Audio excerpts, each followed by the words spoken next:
I really wish that we as a people, we as a community, we as individuals will stop buying into narratives so readily. Narratives that keep us in bondage. In this instance, I'm talking about soul ties. Soul ties to me is something somebody made up a long time ago to explain why you can't let certain people go. If you don't know what a soul ties is the belief that you've had such a deep and intimate connection with somebody that your souls are linked. Your souls are tied together. To me, it's a fallacy. It's something that's holding a lot of people bound, and it's not. If you watch my videos before, I'm typically, I express I'm a person of faith, but I present things in a practical manner. Now, this subject does cause me to, or at least my vantage point, is gleaned from my faith. But I know there's a lot of people who say they share the same faith I do. So this is why, I'm looking at this from a faith-based perspective. Now, I know different cultures and different practices really buy into soul ties and delve more into it. But based on my faith, I can't buy it. And anybody who shares a faith like mine, you're willingly holding yourself in bondage. And I come from the principles of this. I've been married almost 9 years at recording of this video. Almost 9 years. Thank you, Jesus.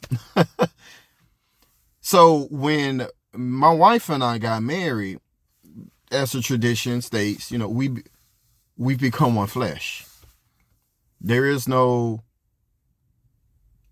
me, her, we're one. We're one flesh. It didn't say one soul. We're one flesh. So if I'm one flesh with my wife, how can I be tied to another soul? And it's funny with soul ties. Soul ties, people will claim soul ties typically when as they're presented, usually tied to somebody or a situation that wasn't the best situation. It's like if my soul is going to be tied to somebody or something, why wouldn't it be something good? But so many people talk about being delivered from their soul ties and soul ties that you have all. Again, my covenant is with my wife. My wife and I have made covenant. We're one flesh. And my soul is tied to somebody simply because we slept together. Shocking as it may be, I wasn't a virgin when I got married. Shocking. I know. I don't look like the typical lady killer, but whatever. But at any rate, my flesh is one with my wife, but my soul could be tied to somebody I just happen to have slept with. It's giving too much power to somebody. It's giving too much power, again, based on faith. It's giving too much power to anything and anyone other than God. That's a form of idolatry to me. Oh, and in my opinion, this part is my opinion. It's just lust. You still lusting, or at best, to put it neat, cute. You're still amorous towards a person. You haven't let that go. You haven't let go of the feelings that you have associated with this person. That's all that is. There ain't no soul tie. The soul tie would indicate that whatever the outcome of their soul is at the end of their life, whenever they got to speak for themselves, because y'all tied together, whatever their judgment is shared with you. See how that's not making sense? See how that's not, you're you giving that much power to somebody you happen to have mixed juices with? Some of y'all don't even give that much to your spouses. But it's somebody stuff. And they really put it on me good. Cheryl put it down. That's my soul tie. She put it down. Ronald did things to me that ain't no other man ever done, and that's my soul tie. Like, you just in bondage, and you need Jesus. You need therapy and Jesus. If you truly believe that there's soul ties, and Lord forbid, you've had multiple partners. Like, is it one type per person? How does this work? How many souls are you tied to? If this is something you want to believe, like, where does this concept come from? Like, I've been with 10 people, and so, that's 10 parts of me that's gone, and so 10% of me belong to other people, and my spouse, who I end up getting with, making forever with, only gets 90% of me. I've been with 40 people. Now my spouse only gets 60%. And do the math. If you've been with over 100 people, how much is given to whoever your spouse is, or whatever the case may be, or whoever you end up with? How much is given to them? If you tied to so many different people, like, how does this work? Make that part make sense to me. It's an open dialogue. It's a conversation. So, we have to stop buying into things, buying into narratives that do nothing but hold us in bondage. That's all it's doing. Now you right here thinking about somebody from 10, 15, 20 years ago because you believe you got a soul tie out there. You're bound to this person for what? Is it keep you from living your life? Or you feel like you're being punished in areas of your life because of your soul tie? Like, what is this? What is this? Like, I get love, and love can be a tricky thing. Love can be so overwhelming.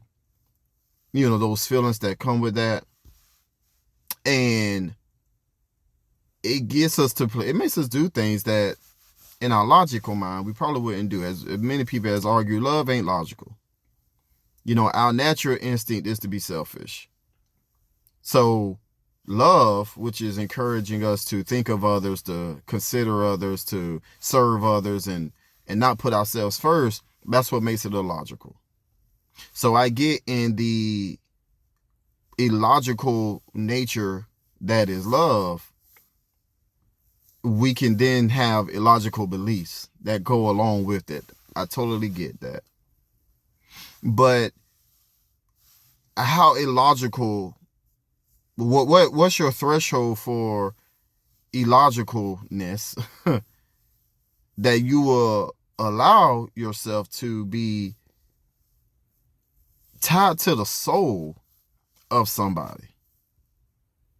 And then if you deem somebody your soul tie, are you then are you their soul tie too? Like, is this just something you have to accept? Is it universally understood or agreed upon? We're soul ties now. Like, do we just know that about one another, or do you pick who's your soul tie?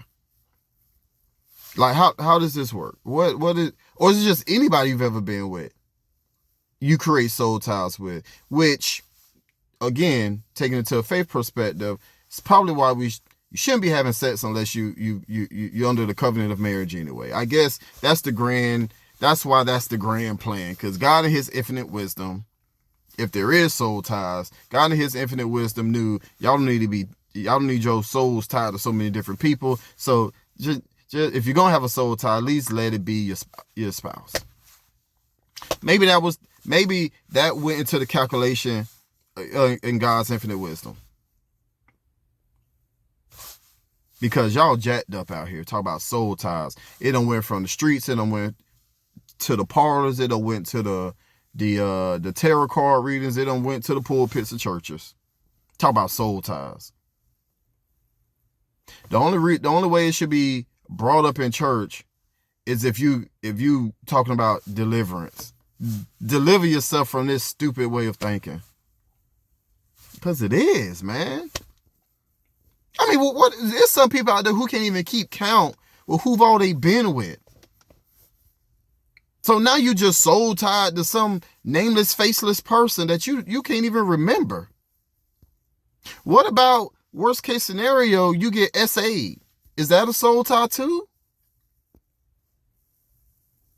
Like, what are the stipulations? What are the stipulations of the? Or does it only have been somebody you was deeply involved with, shared a deep bond with?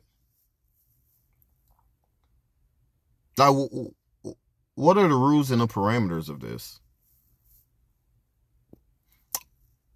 Or would it just make more sense to just leave that stuff alone?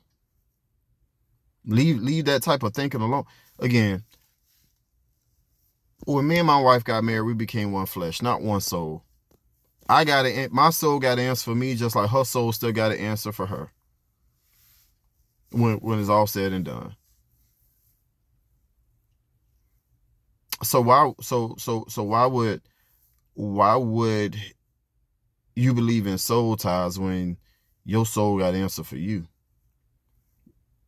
The other soul not going to be brought in as a character witness. Nor will you be brought in as a character witness. And how long and why would you allow that to keep you in bondage? You're being held hostage in your life and in your heart, and how you progress through life because you believe in soul ties.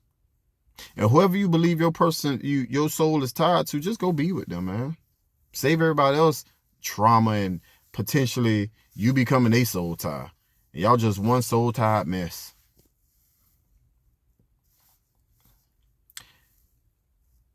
If you're going to believe something, at least get to the root of it and take a logical approach to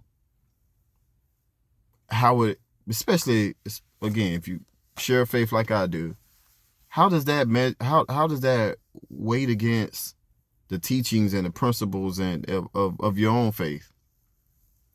Does believing in this give me liberty, give me life? Like really, people can present things that sound so good. It sounds like you like, oh, you have that aha moment when somebody say it, and that's only because they know how to put words together. They're probably a charlatan, and you getting hoodwinked, and they can say stuff like, I never thought of that. Oh my God, and it be junk. Stop believing junk. Ain't no soul ties, man. Your soul don't belong to nobody else except the one who created it.